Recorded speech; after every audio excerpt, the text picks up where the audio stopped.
name is Dutiro. I'm a partner at Bain Company.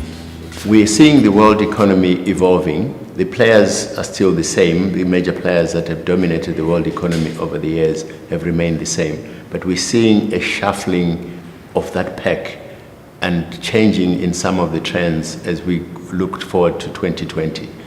What we're seeing, though, is that the financial economy continues to expand. If I start looking at the regions in terms of their domination, the world economy primarily has been dominated by investment from China with expansion in production and consumption in the US. When we look at consumption patterns going forward in the major players, the eurozone, a key player, the US, a key player, Japan, India, and China. What's happening is China's growth China has been the engine of global production or global investment with a growth rate of about 10%. We're seeing that tailing off and getting towards the lower half of the single-digit growth, so it's about 6%. And we're seeing the US, on the other hand, showing signs of recovery. Is recovery in employment in the UK, in the US. New sources of energy, greater energy production. There is what we call a demographic dividend in the US. If you look at the composition of the US population, unlike some of the areas that I'll touch on, the US has got a much younger population and a growing population, and that bodes well for their consumption or consumption-driven growth. If I turn to the eurozone, which has really been a sad story of stagnation and potential threats to the eurozone cohesion, that will continue. There is some stability, but the stagnation, we see it as continuing. Not much growth coming out of there. The demographics are skewed against the eurozone's prospects. The aging population, not that much in terms of growth in consumption, higher savings, not many areas to invest with the right levels of returns.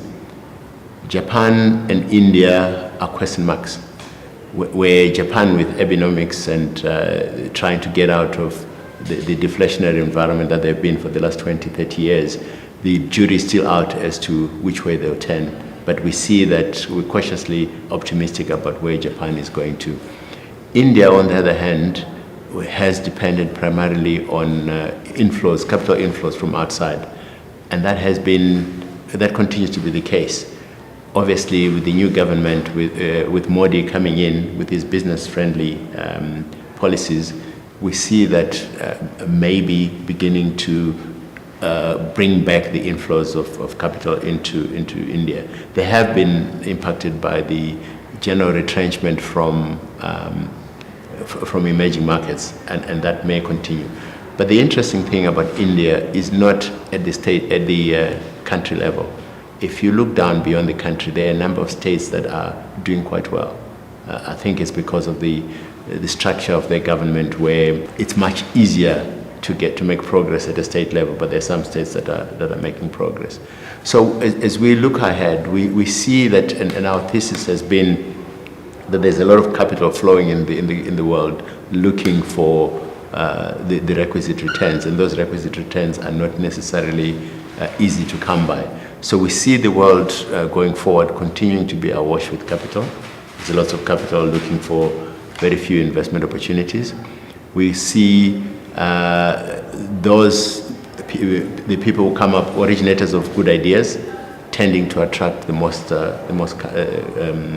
capital, and the world continues to be demand constrained rather than supply constrained. Growth will come from looking for new sources of demand, and what drives demand is obviously in the market is the amount of savings, the wealth in the economy, and also the demographics, where you have a younger population that is still acquiring assets, they will stimulate demand. Where the population is much older, there is a challenge that growth will be difficult to come by.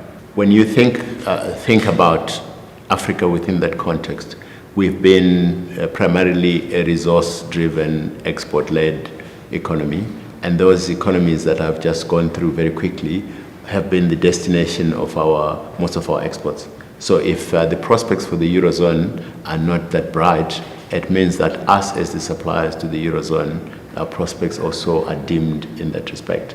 China, which has been consuming most of the commodities that coming out of the continent, they're retrenching from their 10% plus growth rates, means that a reduced demand of our commodities, which has a negative impact on our growth prospects. And if you look at recently, some of the commodity prices have come off the boil, iron, oil, etc. That has a significant impact on us. And that's really is our view of where we see the world going over the next 6 to 10 years.